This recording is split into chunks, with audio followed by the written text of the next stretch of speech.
I keep receiving packages I never ordered. I live alone in a small apartment on the third floor. My neighbor across the hall is an older guy named Mr. Mera. We don't really talk much, just the usual good morning in the hallway.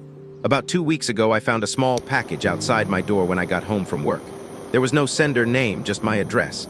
I assumed it was something I forgot I ordered. Inside was a black pen, nothing special. But there was a note inside. It said, "You'll need this tomorrow." I laughed it off and thought maybe a friend was messing with me. The next day at work, my manager suddenly asked me to sign urgent documents because the printer broke and we had to fill them out manually. And yeah, the only pen I had was that one. Still weird, but I ignored it.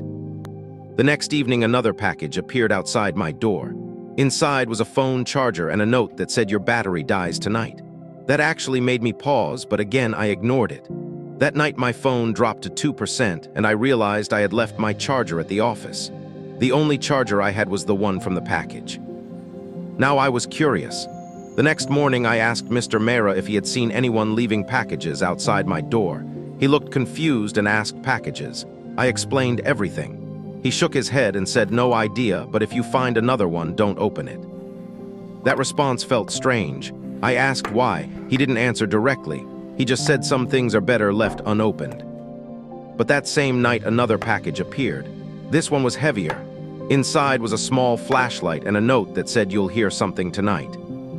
Around 3 a.m., I woke up to a loud crashing sound in the hallway outside my apartment. The power in the building was out and everything was completely dark. I grabbed the flashlight and opened my door. Mr. Mera was standing in the hallway, just staring at my door. I asked if he heard the noise. He didn't respond. He looked at the flashlight in my hand and quietly said, "Good, you opened it." I asked what he meant. He sighed and rubbed his forehead. Then he said something that still doesn't make sense to me. "You're getting the packages now." I asked what that meant. He looked at me for a moment and finally said, "Before you moved in, I used to get them."